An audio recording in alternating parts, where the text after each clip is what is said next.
for you and your business. There's a tremendous benefit to building professional relationships that last, and it's great to feel part of a team. We don't need to be a solo act. You can be great at delegating at home and not so amazing in your business. So consider where you are good at it and why you're good at it. There's transferable skills from delegating at home and to take to your business and vice versa. Many clients resist when they're overwhelmed and unsure as to what or how to delegate, or even who to delegate to. And I'm often asked about the timing. When is the right time to delegate? No one's born knowing how to delegate, and we need to practice it to get better at this skill. So forgive yourself if you bumble around a bit at first. You will improve with practice. So I thought I'd start with what to delegate. What do you procrastinate doing? Bookkeeping is often the first thing that people delegate, or in administrivia. A pitfall that I see is that clients often delegate what they like to do. No, stop right there. Delegate what you don't enjoy doing. I promise that there's someone out there who loves to do it. That way, you can continue doing more of what you like to do in your business. Next, I want to talk about who to delegate to. Now, this depends on how much money and space that you have. Sometimes there's no budget. In the beginning, I brought students in for project work. I've worked with co-op students at the high school and university level, and in those cases, I've dealt directly with the schools, and the students have been in my home office. But there's a website called Ripen, RIIPEN, and it's like a broker between businesses and students. And there's students who can do your research as a university project, or there's another stream within Ripen, and it's called Level Up, and where the government actually pays the student $17.50 per hour for an 80-hour project. I've had great success with that program within Ripen, and it's called Level Up. Now, if you have a small budget, you might consider working with someone overseas, depending on what you need done. It could be a good fit. And if you have a healthy budget and want someone on site, please hire local. But at Cowie, we have many of the services that you need represented, reliable people that you know already. Hiring someone who lives close by can be wise. Even when you're working remotely, there's sometimes dropping packages back and forth. I've hired many people who walk to work, and it was a win-win situation, and we could work remotely whenever it suited us. Or if you can work remotely and you have lots of work to do, you can use a remote service like outsourcing doers. They replace people if your doer is sick, but it's only an option if you want a half-time or full-time person. But the most important question is when to delegate. Before you think you need to delegate, because there's a learning curve. And if you bring someone in when you're working way too much, there's no time to train them.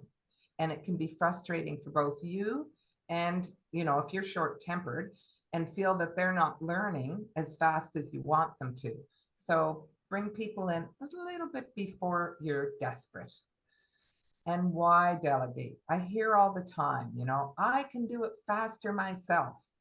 If you only delegate when you want to grow your business, you only delegate when you want to grow your business and have more time. So if you feel ready to work more reasonable hours, get more done in less time, and do more of what you enjoy, remember, delegation is a business expense, and it buys you time to sell more or to accomplish income-generating activities. How to delegate? Many people have not done so before, so you delegate one step at a time. The first step is to define what needs to be done. I like to start with an operations manual if you don't have one already.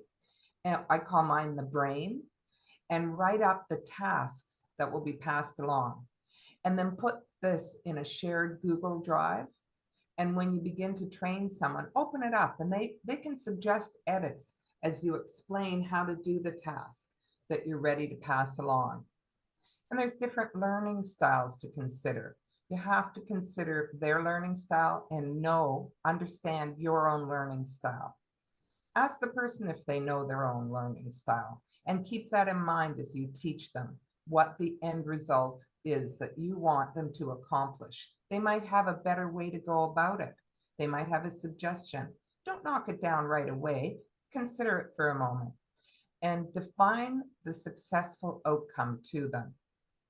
I like to delegate with strings attached, and this is probably the number one pitfall for people. They just delegate and, oh, okay, that's off my plate. But strings, this all depends on what you have the person doing, of course. You could ask them to send you a Friday email, a Friday report. Ask them to send it by about noon so that you can give them feedback in the afternoon and they can wrap it up before the end of the week. And if something's urgent, make that deadline explicit. Let them know.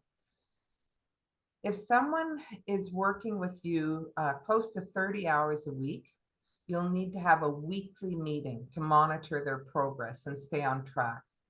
Have clear goals to maximize your time together, like have an agenda to shorten the time of your meeting. And if we have time, I think I'd like to cover a few rookie mistakes. Okay. When you begin to delegate, there's a natural tendency to give too few instructions and delegate lots of responsibility without thinking things through. This is if you're not a technical thinker. A technical thinker will give too many instructions, but think about your own learning style.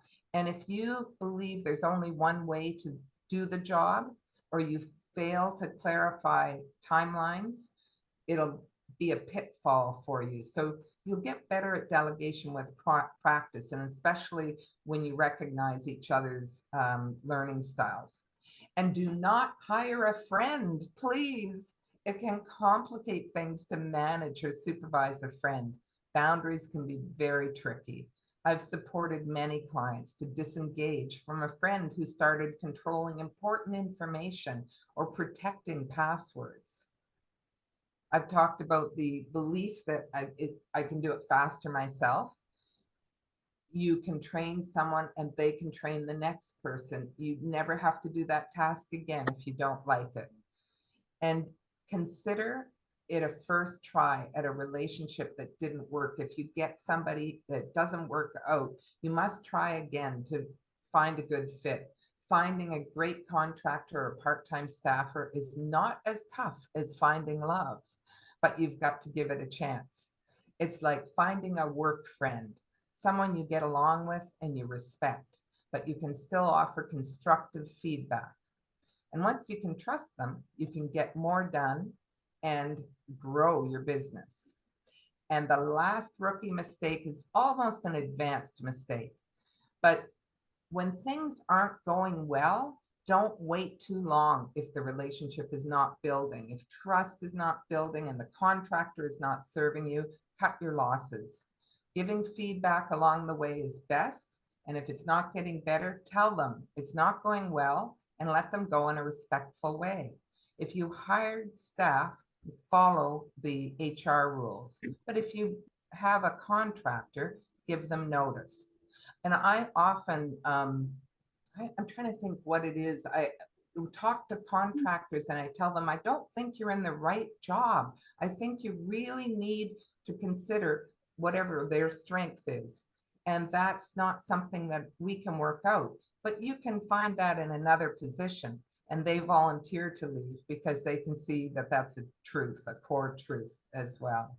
So I hope you've learned some interesting tips, maybe a few that you hadn't heard before. And if not, I'm always open to a coffee date and we can explore delegation a little bit more. And if it's something you'd like to see at a Mix and Learn, let me know because I can apply for that Mix and Learn. I think that'd be a great place to talk about it. Thank you so much. Thank you, Elizabeth. That was fantastic. I'm a big believer in delegation.